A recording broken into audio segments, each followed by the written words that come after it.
Olá, Eduardo Lapa do site Cardio Papers. Chegando agora ao final do ano, a gente resolveu fazer um post resumindo as principais notícias do campo da cardiologia no ano de 2018. Está lá no site para vocês verem.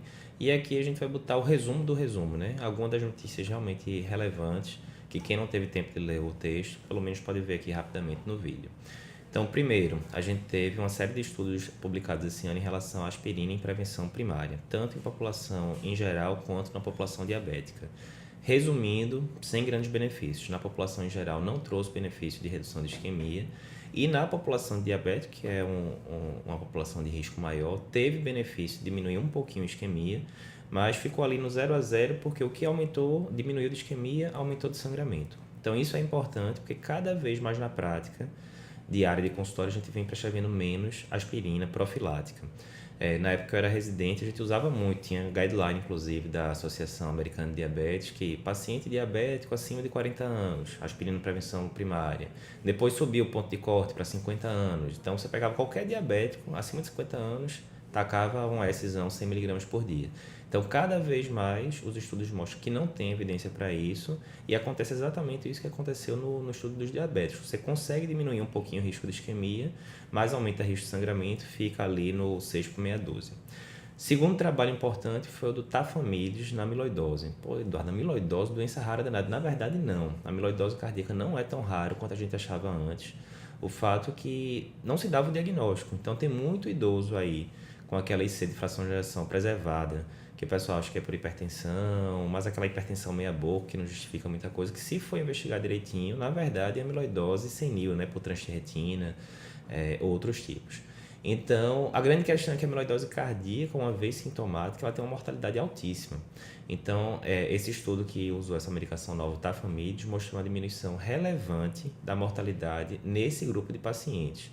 E é importante, lógico, você não vê isso todo dia no consultório, mas quando pega, é um paciente que é difícil você manejar clinicamente, que tem mortalidade alta. Então, uma ótima notícia da gente ter uma medicação nova que comprovadamente diminui risco de mortalidade nessa população. Terceiro trabalho relevante, o uso do Mitraclip em pacientes com insuficiência cardíaca com fração de ejeção reduzida e insuficiência mitral secundária. O que é insuficiência mitral secundária? Na hora que o ventrículo esquerdo começa a dilatar-se por causa da insuficiência cardíaca, ele termina puxando, né, o aparelho subvalvar mitral e pode dar uma insuficiência mitral, às vezes até importante por causa desse mecanismo. Mas a válvula mitral ela não é doente, ela não está espessada por causa de um acometimento reumático, um prolapso, nada do tipo. E aí, resumindo, a gente sabe que esses pacientes com insuficiência cardíaca grave, quando eles vão ficando refratários à medicação usual, IECA, beta-block, espironolactona, etc., a mortalidade também aumenta muito e muitas vezes você não tem tanto o que ofertar a esse paciente, tirando terapias como transplante cardíaco, entre outros. Então, a grande novidade do COEP é que ele viu que usando o implante de Mitraclip nessa população, diminuiu eventos cardiovasculares, incluindo mortalidade. Qual foi a grande pegadinha do estudo?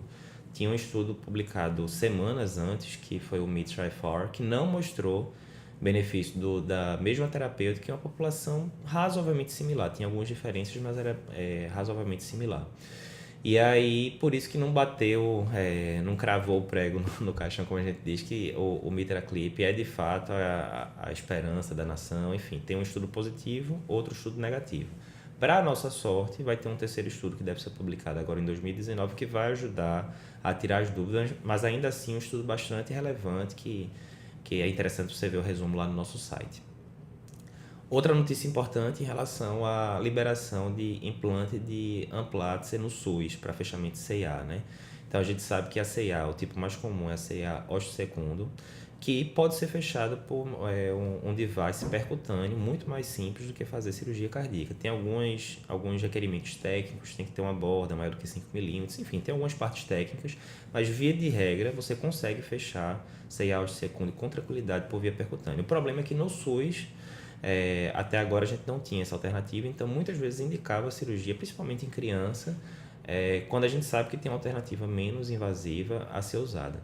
E aí o CONITEC, que é a comissão que auxilia nessas decisões do que é que deve ser implantado no SUS e o que não, colocou um parecer favorável ao fechamento percutâneo ser incorporado na tabela do SUS, e isso tem até maio de 2019 para ser de fato implantado.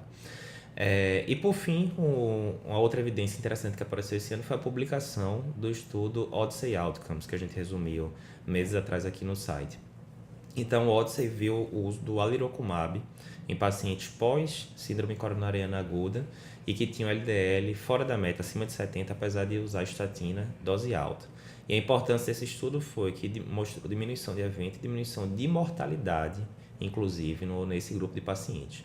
Por que isso é relevante? Mostra mais uma vez que não é só a estatina que tem esse efeito de diminuição de evento, inclusive de morte em paciente coronariano e dislipidêmico, e reafirma achados de outros estudos como Fourier, que os inibidores de PCSK9 realmente chegaram para ficar. O grande problema é que ainda a medicação cara, né? Mais de R$ 1.000 por mês, então de fato é uma terapêutica que está acessível a uma pequena parcela da população brasileira, mas que a tendência é que isso vá barateando com o tempo e certamente vai entrar no radar de muita gente para prescrever a medicação, apesar de agora ser de uso limitado. Lá no post que a gente colocou essa semana, o resumão de 2018, tem várias outras notícias além dessas. Mais uma vez, a gente não vai ficar entrando em todas aqui para não ficar um vídeo muito longo, mas essas 5 notícias aqui seriam as que teriam uma chance potencial de alterar sua prática clínica, ou agora, ou aí nos próximos meses ou anos, a depender dos resultados dos próximos estudos, como é o caso do COEPT, do Mitraclip, que a gente falou até há pouco. É isso, semana que vem a gente dá uma folguinha aí, porque tá entre Natal e Ano Novo. Primeira semana de janeiro a gente volta com mais atualização nas sextas-feiras à tarde. Até lá!